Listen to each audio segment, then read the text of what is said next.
What's up, guys? Back with the RMR podcast, episode 15. I'm Mitch Pfeiffer. Yo, what's good, JP? Checking in. Checking in. We missed last week. We suck. We're sorry. Nah, we just really busy over here, man. And honestly, the podcast is something we really want to stay consistent with. But last week we honestly had so much work, and I think me and Joey ended up working until like 1:30 in the morning. So good thing we didn't do the podcast. We probably went up to like 3:30 in the morning. Not me. I wouldn't have stayed up. Yeah, we get up early, so them late nights are no issue. But you got to get up early, and I got a kid, man. So to do business and run around with a 2-year-old, I got to get at least 5-6 hours of sleep or something. But yeah, we're back, man. One of the hottest topics over here in the Washington cannabis market. Obviously, Joey's from cut his teeth up here in Washington, but is down there in California. But over the last week, it became apparent that a vape cartridge company in Washington, Unicorn Brands, was accused and admitted to using synthetic Delta 9 THC in their vape cartridges that was converted from CBD isolate bought outside of the 502 regulatory system. Terrible. Is a very big topic. Farmers are upset because clearly growing cannabis inside the 502 system is super expensive. It's labor, if you compare to maybe foreign grown where labor is cheaper. I mean, you have to pay a certain labor standard. You have to pay a certain testing standard, the cost of license, the cost of the real estate to grow. It's very expensive as opposed to shipping in potentially bulk CBD isolate from a country where in Asia where you get lower cost of labor, lower cost of goods. So it's an unfair market share advantage that was apparently found through some loophole. But one of the biggest issues for myself personally as a consumer is that this was a synthetic product that was not labeled as such. There was no information about this until they were caught on it. And then the LCB talked about it, basically verifying that they knew about it, but didn't know what the hell to do about it. And then Unicorn Brand put out some statement that was basically like, well, this is within the law. And as long as the law is the law, we're going to follow the law, which was a really, really poor stance. It's like getting called that, hey, we know you're doing some fucked up shit ethically. And they're like, hey, it's not breaking the law. So really poor. Now, for the record, Unicorn Brands used to be who? BMF, the same owner, and I think structure as BMF, which is no more. They have their own checkered history with, I'm not 100% sure, but I believe it was some proprietary intelligence systems and processes, theft of IP from their investor and Canadian company. And I think that lawsuit's still ongoing. So if you follow kind of the trail of that company, ethics are in question at pretty much every step of the way. They are involved with a lobbyist group out here. I think they're one of the largest funders for this lobbyist group. And there's a lot of ethical things in question between the LCB and that group. I'm not going to state them here because I've not verified any of those for fact, but if you want to search it, it's on the internet. It's not looking too good, but at the same time, I have a feeling these guys are going to get away with what they're going to do. Dude, the system sucks, and it definitely is not in the consumer's favor. It does not protect us. It does not have our best interests at heart. A lot of these laws, a lot of this legislation was written in a way to get it pushed through, to be friendly to certain people, to be friendly to certain interests. And that's the reality, y'all. And it's unfortunate. And so this sucks. The cannabis companies, the cannabis brands that are obviously advocating against this being, okay or lawful, right? More power to you guys. You guys definitely got to stand up for I would say like equal footing. But at the same time, Unicorn doing some really wild, unethical things.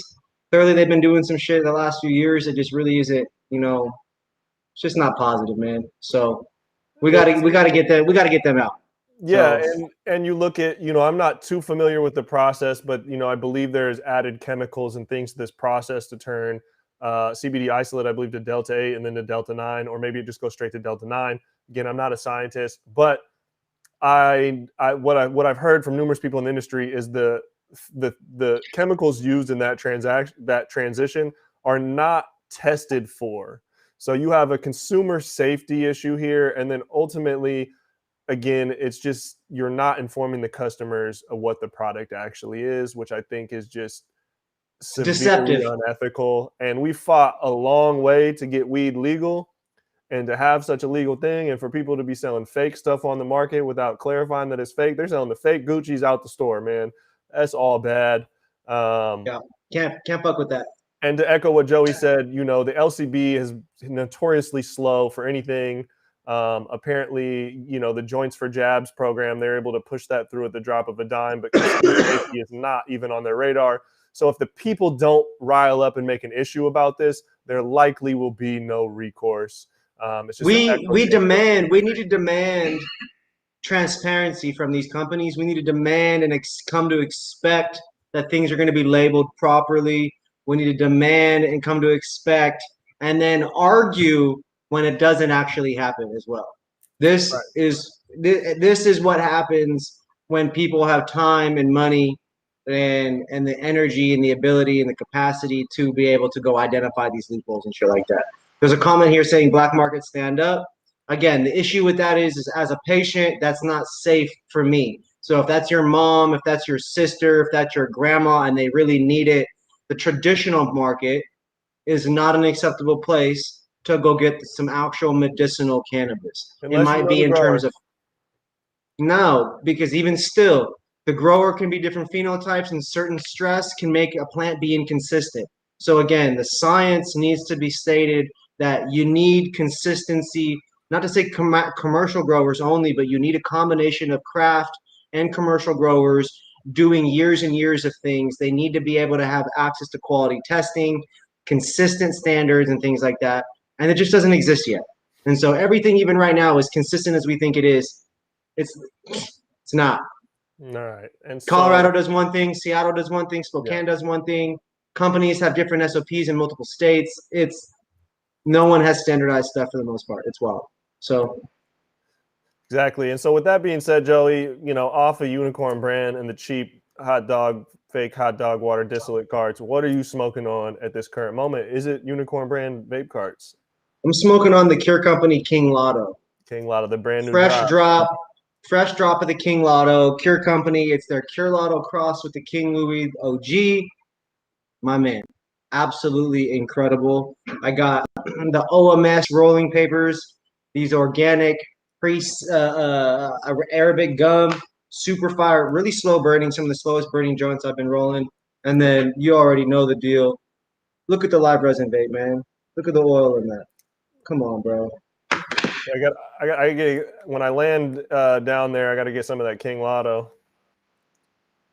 But so I'm smoking on. I got this. I think I did this a couple weeks ago. I did a review on it. I think it was what I was smoking on here. The Paris cannabis, this lemon agave, man. Again, I think I spoke about this last time. I bought 4 Ace. I picked out 3 things I wanted. I let the bud tender pick out for me. I had told her I was not a sativa fan or a GMO fan, and she gave me a sativa with a GMO cross. And this thing is excellent. I was just down at the Reef again, and that's where I bought it the first time. I had to see if it was in stock. It was in stock. It was a nice sunny day. The lemon agave sounded like the perfect complement to the sunny day. I got it. This shit is some gas. Really big fan of this. I might have to reach for it every time I see it. It's like that, huh? Yeah. It's some heat. And then I got this one too. It's an infused blunt. LA Family Farms, Connoisseur's Choice, reusable glass tip. Okay. We tried different stuff. There's good stuff. Like here in LA, we got access to the lemonades, the cookies, there's Steezy stores. This is from a smaller store. There's all these different craft growers. Like there's all this different stuff in this rec market, right? And then there's literally the traditional market pop-ups still happening, the sessions here in LA. That's like they never stopped. You know what I'm saying? And I'd be seeing major articles out there too saying Chicago and Illinois specifically got the same problem with those kinds of sessions and these underground brands and the trap shops. So I think it's super dope. I think the culture is clearly strong. There's a lot of people growing weed. The genetics are spreading out there like wildfire. So everyone just continue to get it and smoke good fire. And I believe we have a special guest today. Oh, he just dropped out. I got to wait for him to come back in. Oh man, Yeah, right before the intro. that's funny. Well, Yeah. either way, I'm gonna roll another one of these little things up. I'll show you the bud too. Look at this. Okay. Okay. Yeah, Does it lean more on the OG or a little bit more on the gelato? it smells like a straight up gelato, like a straight up gelato, but the bud structure is 100% OG. Okay. Look at this one. Okay. Got big, nice, fucking Fat, wide joint, OG yeah. structure. It's wow. Yeah, I got to pick that up when I get out there. So I guess that's something that we can touch on. 710 LA. We'll be at the Hazy LA event. Hazy LA, checking in. We coming. We here. Mitch is flying out. We serving up dabs. We doing a podcast out there. We got brands. We encourage you to get involved. We're gonna have a special guest. Justin, are you coming to 710? You want to be there?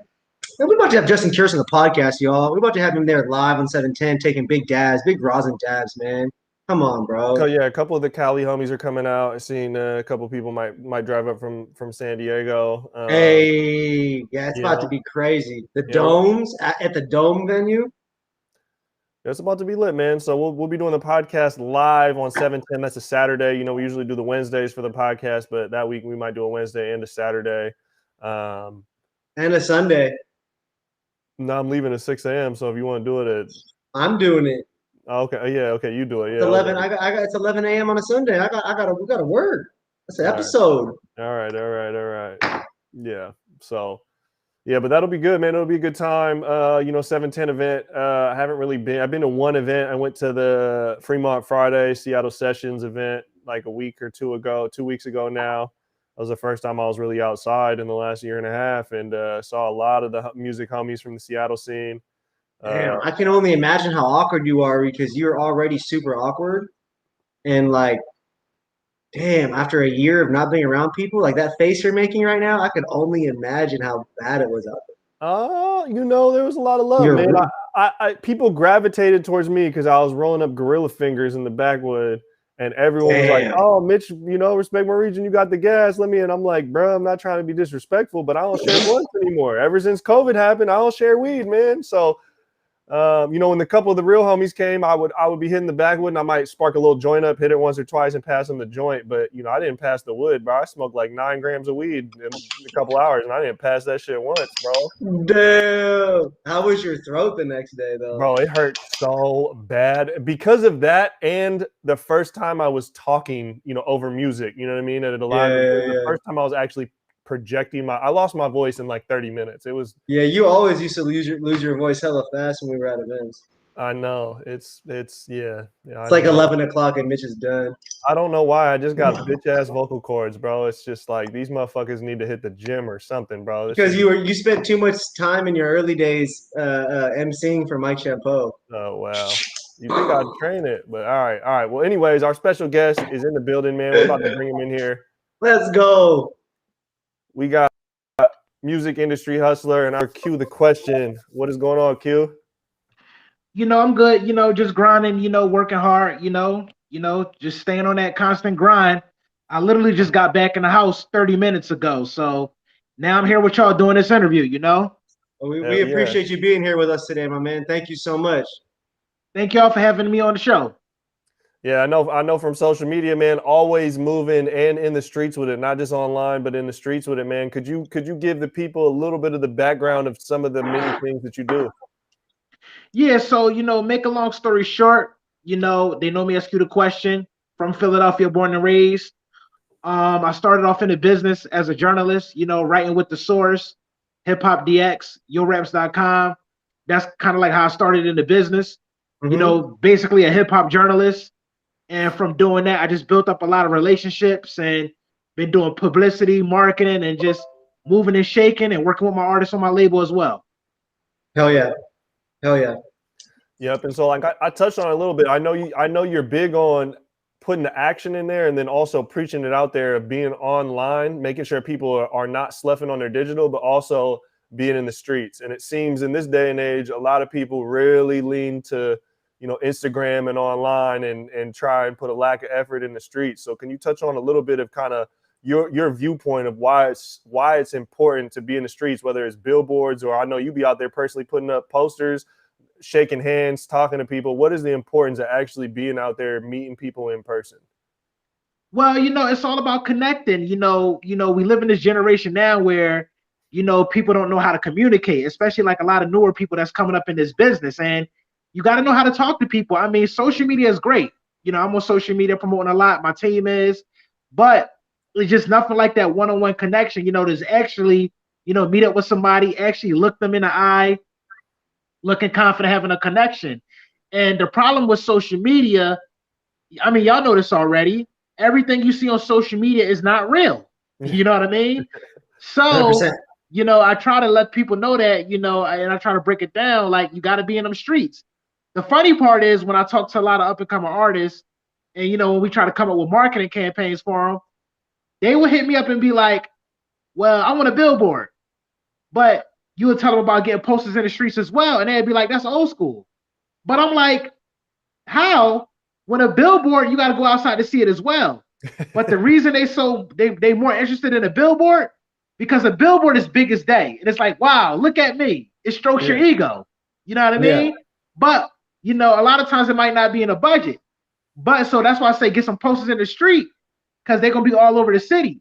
So a lot of times they don't get the business side because they're excited to get a billboard because they want everybody to say, oh, wow, look at me. But they might say, okay, the posters is old school. But how? Because they both got to see it. Because you didn't say that about the billboard because you got to go outside to see that. Right. So, when you look at billboards, stickers on trash cans, posters on the poles, people got to go outside every day. You got to go pick up your kids. You got to go to school. You got to go to work. You got to go to the barbershop. You got to go grocery shopping. And when it comes to the marketing aspect, you see over 2,000 ads a day, 2,000 to 3,000 ads a day. They say the average person sees. Sometimes you see ads and you don't even realize it because it was beating your subconscious. Then you look back 6 months later and be like, damn, I seen that somewhere. Right. When you look at McDonald's, Burger King, Taco Bell, Coca-Cola, they advertise like crazy. Go outside, look by the bus stop, the billboards. You see it every day. So I try to make sure that it's a connection of both online and in the street. Right. And that's important, whether you're doing sales, right? It takes what they say, like 7 up to at least 7 touches to convert a sale. And then same thing with marketing. You got to see something like 7 to 13 times for your mind to connect the dots before you convert on taking an action with it. And so when people focus on just social media or just Instagram, if they look at that analytics of the ads they run, the frequency, it's usually in the 1 point something to 3 point something times that a single person would serve that ad. And so we're not hitting that 7 to 13 times that it takes to get that action. And so exactly what you're saying, if you're hitting some social media ads on a specific neighborhood and you're plastering that bitch with posters and you got stickers everywhere, motherfuckers are seeing that shit 10, 20, 30 times, whether, like you said, whether it's conscious or not. Yeah. It's funny. Just like you said, I can't remember the exact rule, but it was a rule called like the 728 something rule, where it was like, all right, it takes 7 times for somebody to remember the name. Yeah. Then it was like another 28 times for somebody to affiliate what that name is affiliated with, as far as like what does that name represent. Then it's like, okay, they know what the name represents, but what is that? Then it takes like another 20 times. It was something crazy, and it was like, then it takes like another 20 times for them to be like, okay, I know the name, I know what the company represents. Now I know what they sell or something like that. So yeah, you 100% correct. Yeah, you got to see it, man. You got to see it, and like for people out there, that are marketing, like from watching you on social media, like you love the grind. If I'm not mistaken, you love the grind, and I think that's a big aspect of like if people are really trying to make shit happen, it's not in the look at me at the billboard. It's in the grind aspect is the vehicle that's going to get you to the destination. Exactly. Well, here's the thing. You know this already, Mitch. A lot of times people want to be in this business, and it's great, the glitz, the glamour, the popularity you get. And a lot of times people want to be in this business because of what they see from the outside looking in. But we do a lot of work that nobody sees. They don't see the grind of saying, all right, let's wake up 6 o'clock in the morning and flood the whole hood with posters. Let's put a team together to hit these trash cans with all these stickers. Yeah, running a social media they see these podcasts. Exactly. Me doing these interviews, sitting down with different radio stations, to promote these records, calling 20 to 30 DJs a week, trying to get them to play the record in a club or on the radio or get it to their next mixtape. Doing these press releases, running these YouTube ads. It's a grind, and you know this already. People see the final result, but they don't see the work.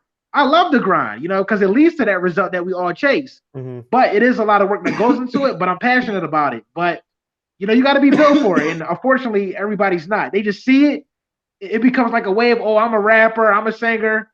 But nobody's really built for the long haul. Well, I'm not gonna say nobody. The majority are not. Right. A couple will grind for a couple of months, 3-4 months down the line. I ain't fucking with that rap shit no more. 100%, man. When they see how much work it is. So for you, I mean, we kind of touched on a little bit of it, but for you, what does a successful campaign consist of in promoting music in 2021? Well, like I said, it's a combination of everything. If the rapper gets to, because success is based on the individual. But the goal, what I do with every artist, if you get to a point where you're generating an income, that's successful, because everybody has a goal on how big they want to get. You got artists that want to be as big as a megastar, and then you got some that's okay if they making 6 figures a year. They don't got to no longer work a 9 to 5. So success is really based on the individual. But if we could put that artist in a position where he don't got to be slaving at a 9 to 5, and he's making a few thousand a month off his merch. He's getting 5-figure shows. Even if he's getting 4-figure shows and a high number consistently, that's a successful campaign. Is it overnight? No. I might say, all right, we're gonna have to bust our ass with you once we sign on a client, or if it's a personal artist that I'm working with on my label, and it might be a 12 to 18 month process. Social media has made it a lot much easier, but it's still a lot of groundwork you got to cover. But if we could put that artist in a position where he's no longer working a 9 to 5 and he's actually eating off music, we made it happen. Yeah. That's impact. That's having measurable impact right there. Exactly. Because you get these dudes on here that talk all this stuff about how hot they are, but ain't nobody making no damn money. You know what I'm saying? So my goal is how to make that transition from a hobby to a career, and it requires money, Yep. And this is going to vary on artist to artist, and so you might not have a concrete belief one or the other way. But for you, do you think in 2021 it's more important to build an artist up to get to a label, or to build it up and go independent? It depends. It's funny you asked me that, because I made a long post about that the other day. And a lot of times everybody think I'm pro-independent. And, I know this whole narrative that major labels are the evil empire. Now, is that to say that major labels have never done dirt? Absolutely no. But they do have that machine where they say, all right, if Mitch decided he wanted to become a rapper and he does a deal with Columbia Records, next thing you know, a week later, they got you in a Pepsi commercial. Now, do you have to be signed to a major label to make a lot of money off of music? No. But when you get to like that megastar level, most of those artists are signed. When you look at your big A-list and B-list acts, they're signed. So it just depends on the artist's goal.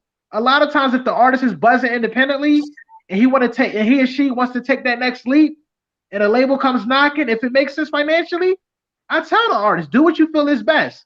I'm not one of those, they the evil empire, they want to rob you, because they're using their machine to put you to that next platform. Right. But if you don't really agree with the contract terms, or you don't want to be like that big megastar, as long as you good making 6 figures, maybe a good 7 figures, and you cool, as long as you're able to put food on the table, and you want to stay independent, and you getting your little 20, 30,000 a show, stay independent. So it just comes down to the artist, go. If they want to be a big megastar and they want to go get bigger, if they want that, go to the major, But music has changed where you got a lot of resources and you can make a shitload of money without signing a deal. Exactly. So it just depends, In this era, you just can't wait on a label, though. The whole narrative of, I just send a record exec my demo and they're going to listen to it and call me. Nah, like, you got to get out here and grind to build up that momentum. And that's the beauty of the independent now, where you could build up that momentum on your own without nobody. You're going to have to spend some money, right? But you got the resources, like Respect My Region. I mean, think about this. Like, thanks to social media, I'm in Philly, y'all in Seattle, and we connected through social media. So it goes to show how easy it is. Yeah. Right. For anybody that wants to know how someone from Seattle that's not in any Mitch and I were not journalists, we're not from the music industry. How we found it was we went looking for journalists in the industry, and then we started looking through the people they followed. So anybody that has been wondering how to get in the industry, start commenting and supporting, just like we did with you. Like, yo, I fuck with this. Oh shit, you're right. Oh man, really appreciate the game. Yo, what you just said is mad inspiring. Like, damn near 100 comments later, here we are, right, on the podcast together. And probably it's just a consistent grind. That's all it is. And I started seeing other people in the Pacific Northwest start commenting on your shit now too. Appreciate it, man. You know, I just, a lot of times people get all up in their feelings on what I say, but I don't give a fuck. I speak my mind, but I feel like I say the shit they need to hear, you know? Yeah. Man, your perspective is extremely valuable. What you're doing to promote music in very targeted ways, old school times new school, it works. And when you combine it with digital resources like what you're talking about, whether it's us or the other shit that's out there, it's very, very powerful. You want to be on blogs and you want to work with people like Cue the Question for any music artist watching. That is no doubt, man. Appreciate the compliment, man. I appreciate y'all for having me on here to show love to my movement, you know? 100%, man. Yeah. So Mitch, what do you got next? Oh, I was gonna say, and for you too, like you work with artists, you do promotions. You got the label, and then also I don't want to go too much on this tangent, but I also know you got some books for sale on Amazon, man. So I want you to talk about whether you're an artist or whether you're hustling in this, in whatever space you're in, the importance of multiple streams of revenue. Yeah, well, you got to understand, this is America. It's a capitalism country, and you got to get as much money as you can to survive out here, but still be passionate about what you do. So you're just not working for a check, but you don't like what you do. So to answer your question, I got a couple books out right now. The first one is, I wrote it back in 2013, but like over the last 10 months, the sales been skyrocketing. And that book is called The Secret to Speaking Spanish Fluently in Less Than a Year.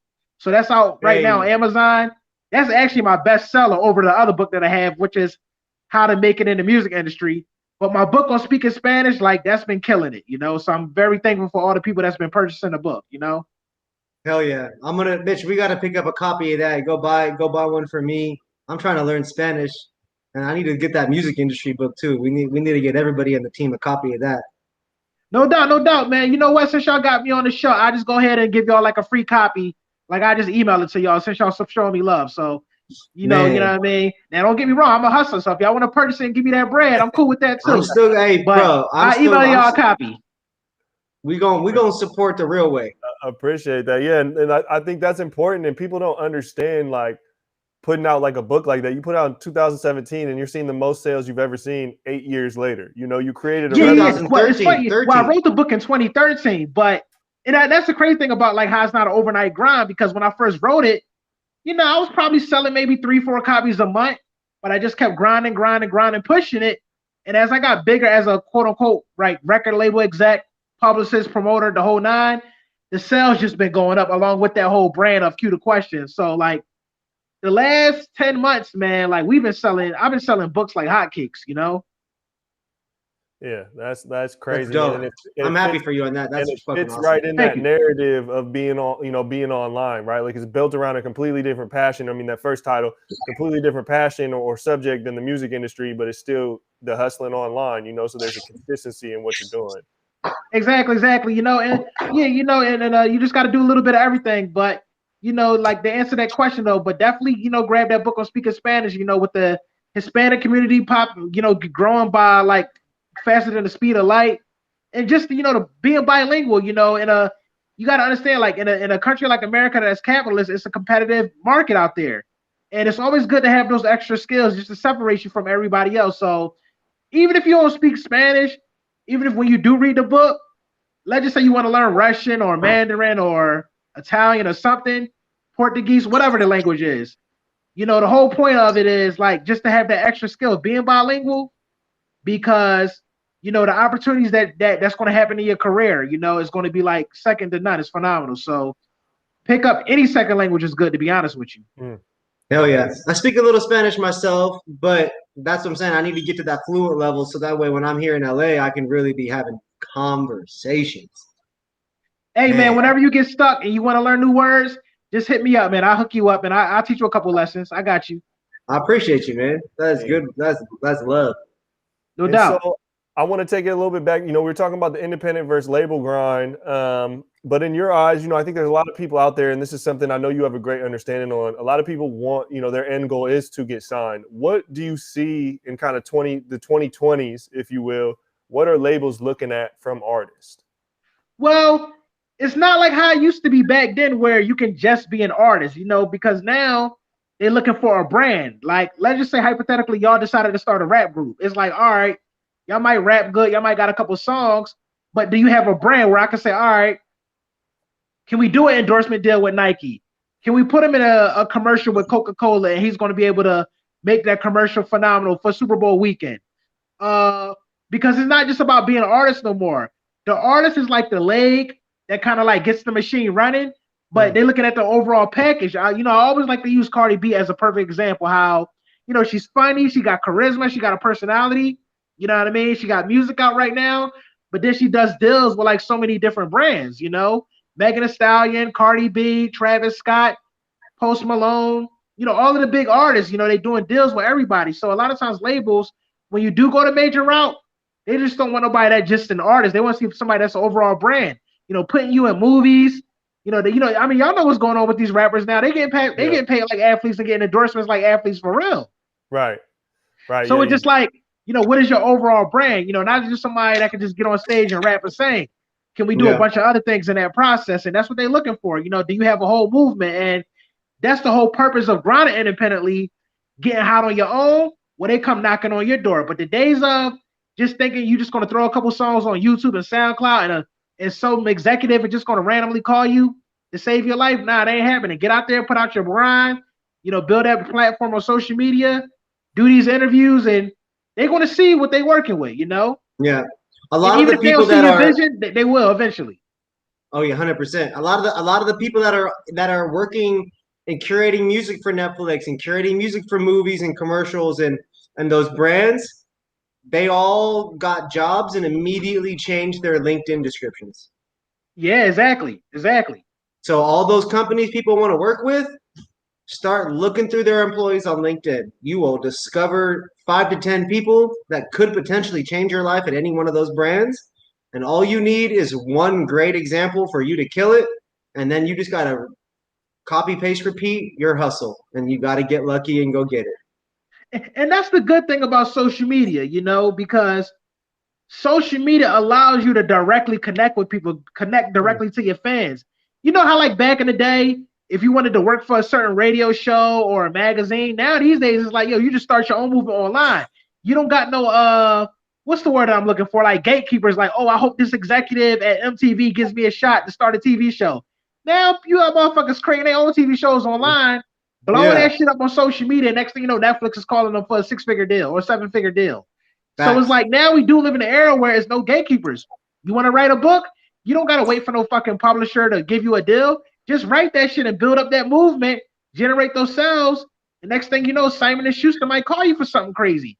So now, whatever you want to do, like whether you want to be an Instagram model, a rapper, a singer, a journalist, the door is out there for anybody to get popping thanks to social media. Right. 100%.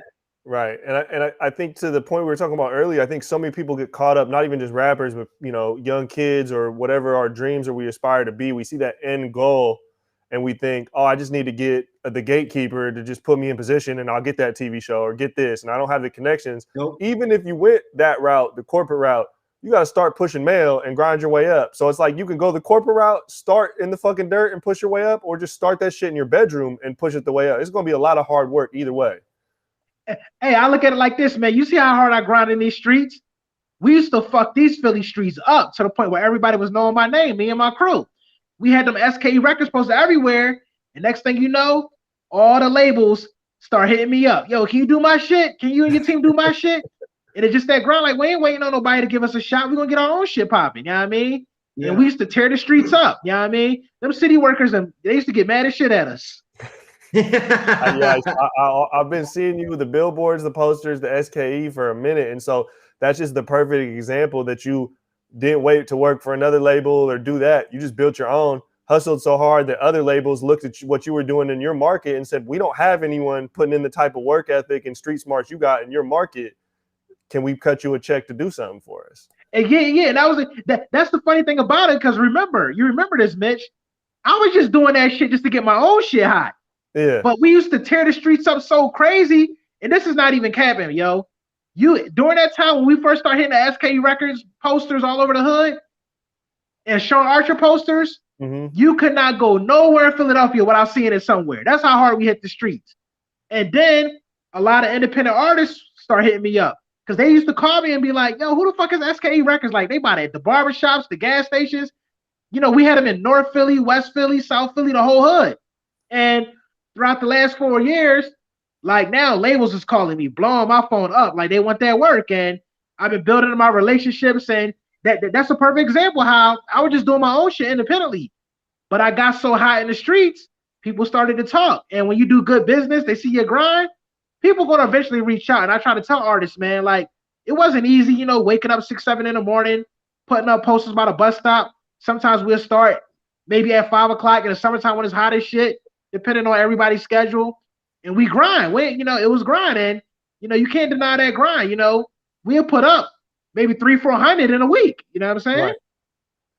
Right, and that's the thing. The proof is in it. I mean, it's our journey, Joey and I's journey in the cannabis industry is the same thing. We took our brand and started doing so much work in the cannabis space. We didn't even intend on starting a marketing agency. To this day, we don't even have a separate business license or DBA for an agency. It's just all under our normal brand. But brands started reaching out to us saying, "I like what you do for you. Can you do it for us?" And that's how we started building up clientele in the cannabis space, almost the exact same way. No doubt, man. You never know, man. Maybe we need to start hitting the streets with some of y'all stuff out here and break into this East Coast market. No, already. You know, get some flyers and posters and shit out here. We'll talk about it. Yeah, man. So, you know, I think, man, we're covering a lot, and this is good shit out there for our music audience. I hope people are taking notes, man. Anybody who's building a brand should be taking notes. Right. And that's something that we always preach on this podcast is sometimes we talk music, sometimes we talk cannabis, but if someone's really paying attention, no matter what we're talking about, if you're building anything, there's game to be grabbed from either of that. Yep. You know, for me, the best books that I ever read that help me in whatever industry I'm in, whether it's the music industry, cannabis industry, the best books that I read are just on marketing in general. It might be, the examples might be how Ford Motors built some shit. And I'm not in the automotive industry, but those examples and those concepts help relate into what I'm doing in my craft.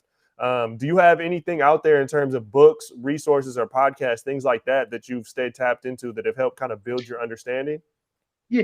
Well, you know, I'm a big reader. You know what I mean? So, you know, I'm reading a book right now by Malcolm Gladwell. Well, I just finished it. It's called The Tipping Point. Yeah. And the whole purpose of that book, he breaks down how nothing is an overnight success. And, you know, a lot of times when somebody, quote unquote, blows up or when a company becomes hugely successful, it's because it reached a tipping point where it eventually tips over. Because it's all the small stuff you did over the years that it explodes like a volcano. So that's a book that I recommend you read, you know, The Tipping Point by Malcolm Gladwell. One of my favorite podcasts as far as music industry stuff, it's a podcast called Music Biz 101. And they interview like a lot of the top publicists, promoters, executives, booking agents. So that's one of my favorite podcasts that I recommend for anybody that's kind of like on a come up, that want to be in this business. You got to kind of like know what's going on. So Music Biz 101 is one of my favorite podcasts. They have it on SoundCloud, and I listen to that like weekly, you know? Okay. I got to scope that out. And so taking it back a little bit to the label, man, SKE the Records, how did that come about, and what was your inspiration for starting a label? Well, you know, when I first started it, I had a partner, you know what I'm saying? We kind of like went our separate ways and do our own thing now. So, you know, it was just the ups and downs of working with different artists, trying to get it off the ground, spending a ton of money, you know, just having differences and moving our separate ways. But now this shit is starting to take off, you know, and that's just part of the game. But it was always a dream of mine to start a label, because obviously I started in the business as a journalist, but the goal was to become a record exec. You know, I always felt like I had a good ear for talent. I'm very passionate about music. And, you know, just growing up, you know, looking at Damon Dash, Russell Simmons, Puffy, Birdman, Jay Prince, Irv Gotti, you know, all of the labels when we was coming up, Def Jam, you know, Bad Boy, Rockefeller, No Limit, you know, the whole nine. Mm-hmm. And I was like, I always felt like I had the skills to do what they did. You know, I always felt like I had the ability. And that's where the inspiration came, you know? Hell yeah, hell yeah. So what are some of the differences between that you notice between markets, whether it's from city to city or the South from the East, from the Southeast, down in Florida, the West Coast. What do you feel like? Are there you feel like there's nuances and differences in these markets and how people respond to things and marketing? Yeah, it's funny, man. You know, every market is different because it comes down to like how you promote an artist depending on the market. But I noticed that, you know, once I start looking at certain markets like the South is huge on street promotion. Like the Right. Dirty South, they come from like that straight out the trunk independent grind. Where like up here, everybody wasn't really hip to it until I start crushing these Philly streets. Now everybody's doing it now. But the South is like big. Everywhere is big on the internet. But the South was like when it came to like independent rap, the Dirty South, Louisiana, Atlanta, Florida, Miami, Mississippi, Texas, they like big on the independent scene. And it's crazy because like I haven't really done a lot in the West Coast yet. I'm still building that up. But I was promoting in like the Midwest, but like I guess South Dakota would be considered the Midwest. And I didn't know a damn thing about South Dakota, but thanks to social media, being on my grind, I connected with a promoter out in South Dakota, and I didn't realize how big of a hip hop market that South Dakota had. So, things vary from the East Coast, to the South, to the Midwest, and I'm pretty sure y'all know in the West Coast. Yeah. And you just got to figure out how to like target each market. What's allowed there, what's not allowed there, what type of music they react to. Are they big on independent rap, or they only follow mainstream? So it just depends, and that's why it's very important. Where if you're not from that market, you just can't assume. You got to connect with all of the promoters in that market, so they could give you an idea what goes on out there. So you're just not kicking out money, wasting it, just cause. Like you got to like connect with people in that market because they better to tell you than you instead of you just reading some stuff on the internet. I'm pretty sure y'all know more about LA and Seattle than I would, and the same vice versa. If y'all was to do some stuff in Philly, I know how the market works out here. Right. Yep. And that's important. That's important whether a brand, for us, cannabis is a state by state thing. So whether a brand is scaling from state to state or an artist is looking to build momentum in a new market, it's very important to tap in with the people there authentically. You got to understand how shit moves, but you got to also know people because you can't just pull up into someone else's city and start making moves. There's a variety of reasons why you can't always do that. But, it's definitely important for people to stay tapped in, use the internet to connect, and then pull up in person and really build and the importance of building in other markets. Exactly, man. Because I looked at it like this, right? Okay, once we start getting a nice local presence, and I was already killing the internet, but, once I start getting like a nice local presence in Philly, I was like, man, I got to start. In order for my shit to get bigger, I got to tap into other markets. And that's when I was doing a Facebook post like, yo, like who's the street promoters in these markets? So I'm willing to pay you. And next thing you know, like South Dakota, Atlanta, obviously I had ties in New York already because New York is 2 hours away from Philly. South Dakota, Atlanta, Raleigh, North Carolina, Greensboro, North Carolina. So a big shout out to my team in North Carolina, Atlanta, South Dakota, New York. My crew here in Philly, because we've been going hard. So, big shout out to them as well for going hard in those markets. All right. And then I got one question on Philly specifically for you, because I can't remember if I seen you comment on this or seen you post about this, but who are some of you, could be top 3, top 5, who are the top Philly rappers of all time for you? Top Philly rappers of all time, top 5, definitely Beanie Siegel. I would definitely say Meek Mill. I would definitely say Eve. Okay. Beanie Siegel, Meek Mill, Eve. I would definitely say, you got to put Black Thought up there, obviously. Yeah. So what is that, 4? And it's not an order, but Beanie Siegel is my favorite out of all of them. But This is no order. I'm just saying in general. So you got Meek Mill, Beanie Siegel, Eve, Black Thought. Who I would say right now? Who else? Man, fuck it, Sean Archer. Sean Archer, putting your mans up there.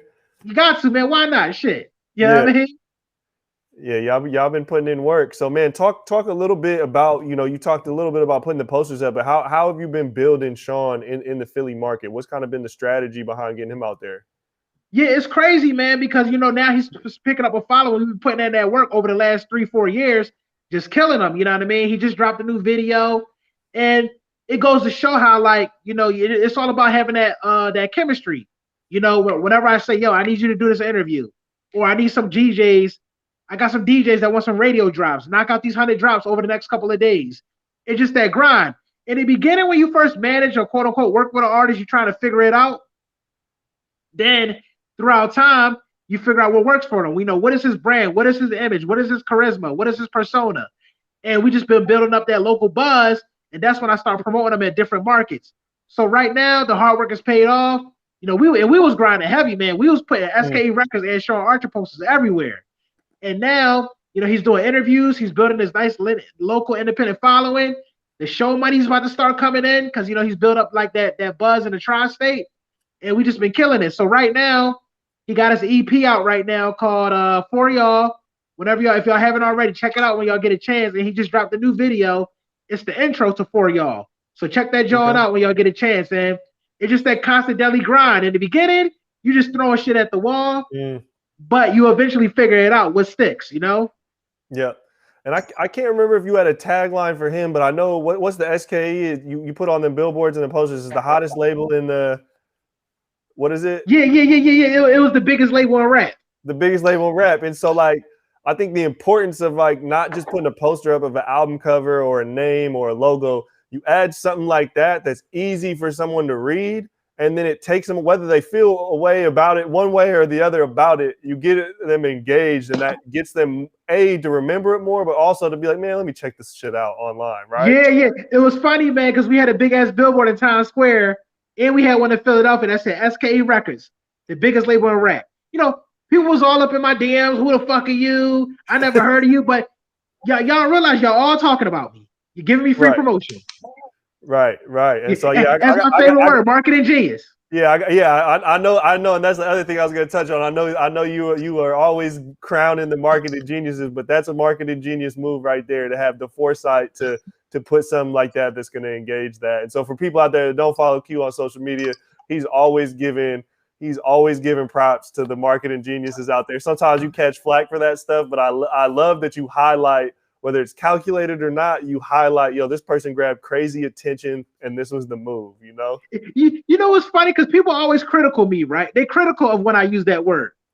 And I get people in my DMs, you always calling somebody a marketing genius, blah, blah, blah, blah.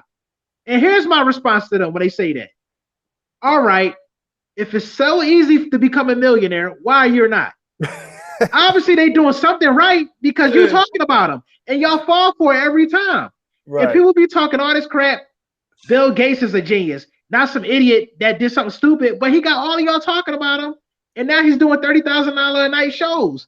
And to me, it is a marketing genius because they doing stuff that make all of y'all engage. And, just like the great P.T. Barnum said, whether they talking good about you or bad about you, they're talking about you. I said this before. Y'all don't find it odd that the week or day the artist drops an album, they always in the news with some crazy controversy that same week? Right. It's so obvious. Right. You know what I mean? So It's marketing. You come up with, look how crazy people went for these Popeye chicken sandwiches. And they all over the news fighting and lying.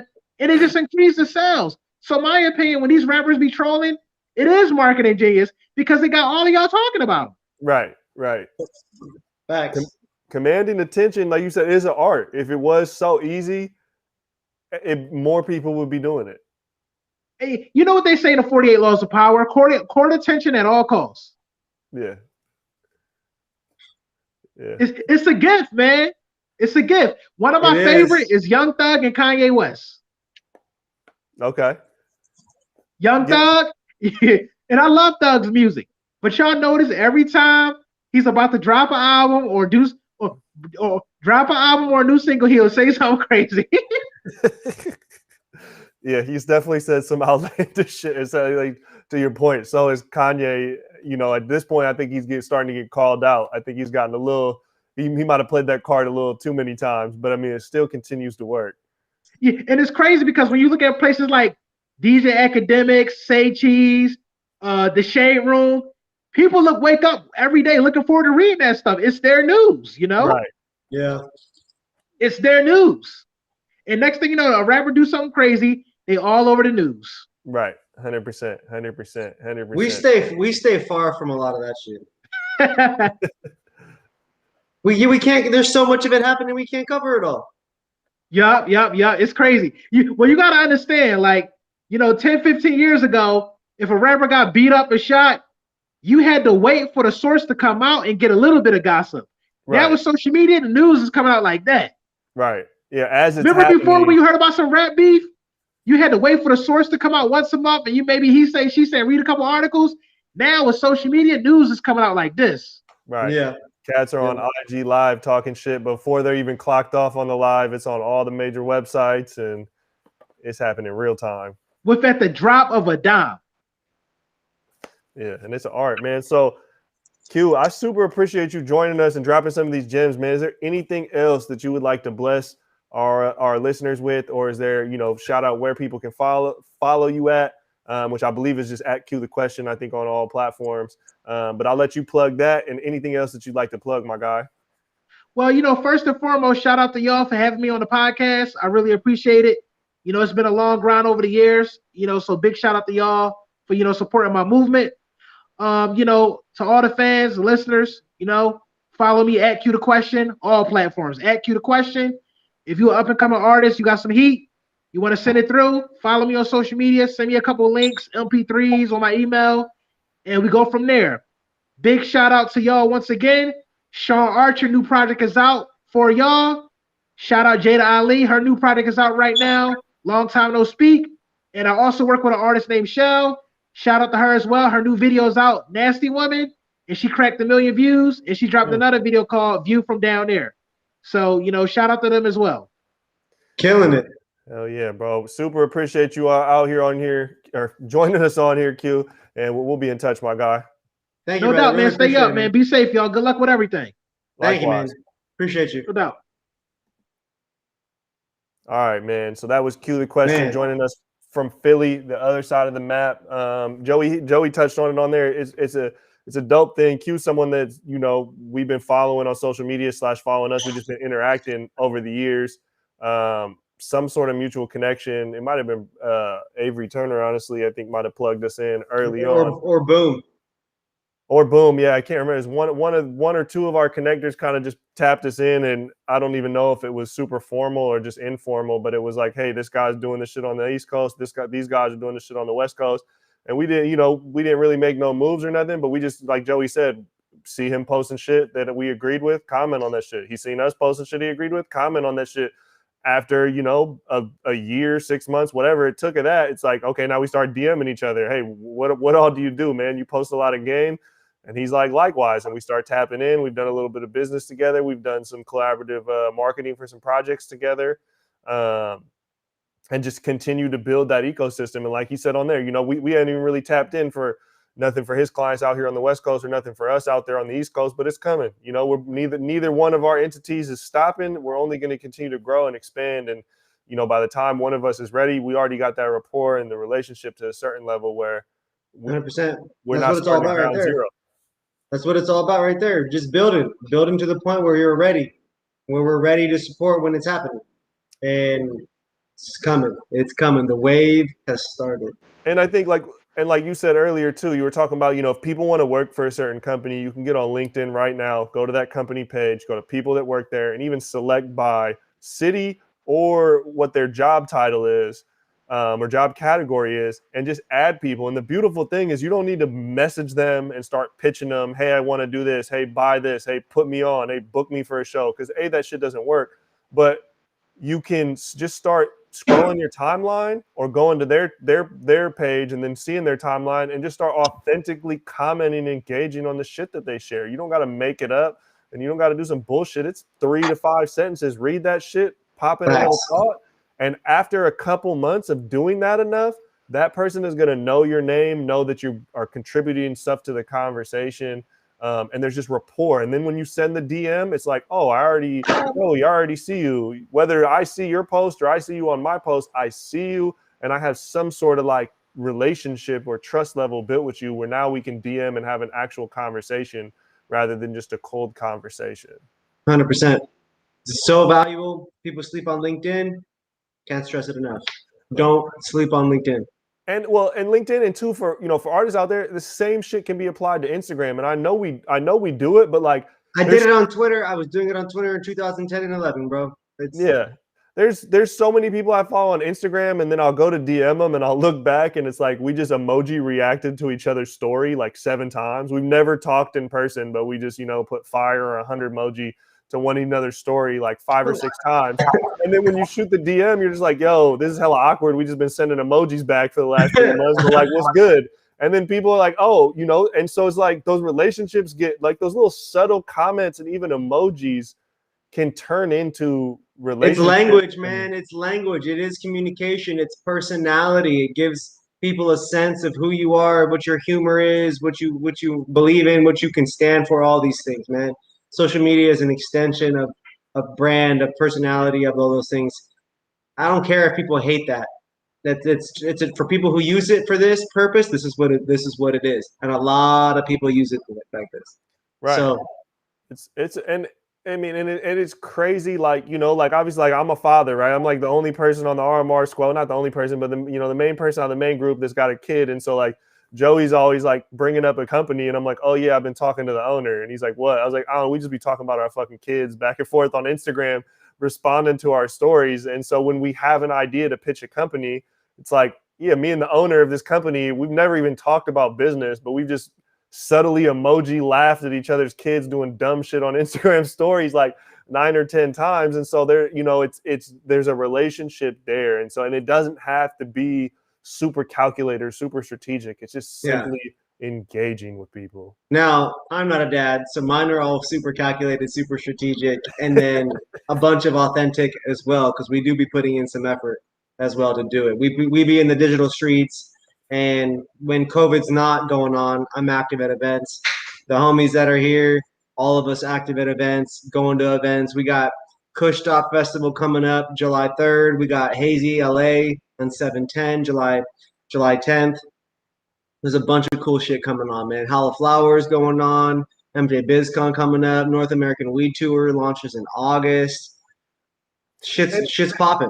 And any event, to your credit too, I think, and to highlight and to give you some flowers, which I hate doing, any event can be valuable. Any event, if you just go out there and network and meet people. And Joey's one of these people that's naturally good at that. And there's some people I worked with before him where it's like, we go, whether we're officially there, whether we're a sponsor, whether we're a guest, whether a VIP, or whether we're just attending a music festival, we have fun, but we make sure we get value out of it. And it's something that Joey and I, why we click so well, is because like if we're here, we might as well be doing something rather than just sitting back, smoking weed, not talking, or just talking to one another about some bullshit. We go make moves. We still smoke weed. We still watch. We always get to whatever, but we make moves. You and I get to this point where it's like, all right, I'm bored. Like we do this already, like everywhere. So it's like we're like, yo, we got to go meet someone. There's got to be more. Right. Like we got to get more value out of just being here right now, getting high. Right. And it's enjoyable. And I'm not even a sociable guy, but it's enjoyable to meet new people. I mean, it makes the experience way more memorable than being like, I went there with my one friend and we sat there in fucking silence the whole time, as opposed to I met 10 people, and I'm not even into meeting people, but like I met 10 people, had some dope conversations, and then I might be able to help someone out. Someone might be able to help me out. And so I think just being purposeful and like, me and him are constantly telling other people that don't have that mindset, what the fuck are you even here for? What the fuck are you? You're taking up space. Stop taking up space. You could watch this shit at home on the live stream, bro. Like, what the fuck are you here for? Shit. There's space takers, taking up space right now. We gotta clip them. There's time wasters and space takers, and they can't be doing. You gotta be making moves. Everybody watching this, I'm high as shit. I'm inspired. We just had one of the true entrepreneurs who really taught us shit just from Facebook posts. This is someone that I literally, how many times have I commented on something and been like, yo, do you understand what he's saying here?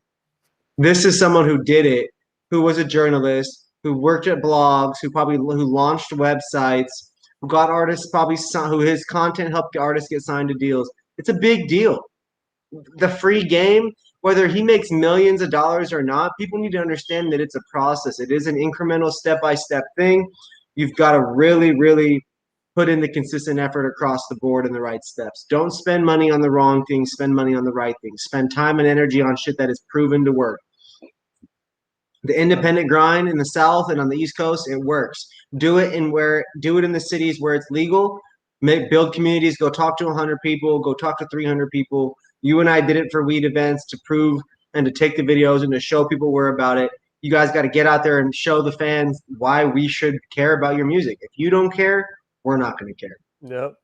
It's easy, bro. That's the thing. Like, you could keep sitting on that couch. Cannabis brands. If you don't care about your weed, if you don't care about marketing your weed, we don't care about your weed. Yeah. And what did we talk about with our client today? You know, she said something where, you know, we said, what do you guys sell the most? What brands do you sell the most? And she immediately said, the ones that people know. The ones that people know are what people choose to buy, whether it's right or wrong, or whether everyone in the industry is like, oh, they're boof, they're this or that. If you know something, that's what you're going to pick. It's simple. You know, the strain, when you first get into weed, you learn about strains. Those are the first strains you smoke, the ones you can remember. And then you start realizing there's different kinds and they give you different effects in certain situations. And then you start getting anxious or not anxious, and you start not liking or liking things extra more or less. And at that point, then you start buying regular weed. If you're 21, you go to a shop for the first time. If you're on the West Coast, now the last few years, I think the last 5 or 6 years, there's a lot of other states that have been selling weed. So there are brands, but even still, the overwhelming majority of people, they're just gonna mainly know a strain or know that there's like weed brownies or cookies. Maybe there's gummies, you know, mints, maybe, right? Oh, my friend had a lotion she mentioned. You know, there's really and unless your brand is frequently doing things to stay top of mind, people are just vaguely remembering some shit that they had some shit they had. It's the same thing for musicians. You put you upload your music to Spotify, where literally almost every fucking song in the history of songs is it in people's fingertips. If people don't know you, you know, they have to search you to find you, first of all. And if they don't know you, they're not searching you. So if you're not known, man, you're not getting spins. And we specifically encourage clients, and we also pay people to send DMs that sound like, hey, my name is this. Sorry for the random message, but I just wanted to introduce myself and put me on your radar because I think you might like this kind of music. I think you might like this kind of weed. I think my brand might be able to help you because I'm local to you. Those kinds of things might be considered spam to some people. But again, those are the kinds of people that I talk to. So I don't know. If you do it calculated and strategic, it's not spam. If you just send out the message, hey, I dropped a new track, love for you to hear it, that's spam. But if you are a Philadelphia rapper and you message people in Philadelphia, hey, I'm a Philadelphia rapper really trying to build and connect with my local fans, I just dropped a song about my love for Philadelphia, that's spam, but that's still calculated spam to an extent, where you're going to connect with people rather than just a link or a bullshit story that's not relevant to them. Yep. You know, I'm definitely not encouraging copy paste, but copy paste and then send a real message right after that. Be efficient. Be efficient, be real, be yourself. There's nothing stopping you from sending a little video that says, hey, sorry for that message, but I just wanted to let you know, blah, blah, blah. Like, do something that makes it more real than just copy paste if you have a problem with it. But I'll be real. We do it. It works. We've done posters. We do flyers. We do all kinds of different marketing tactics, whether it's in the streets and online, and more or less positive feedback almost all the time. Seth just said calculated spam musabi. Seth knows I love that spam musubi, man. Come on. Yeah, shit. Well, shoot. Yep. Shoot, I keep we're dropping a little bit over the hour. We try and keep it around an hour. So that's episode 15. Big ups to Q the Question from Philly, joining us from Philly at like he got it. He was here 11 p.m. to midnight, and like you said at the start of the episode, he had just got in the house about 10. He don't stop before we did sound check. So he don't stop. Yeah, so he's grinding, he's moving. Joey and I are probably about to work right after this. So I hope everybody out there that's watching this, if you took notes, put those notes into action. Whether you took notes or not, I hope you get to work after this, man. We'll check in with you guys next week.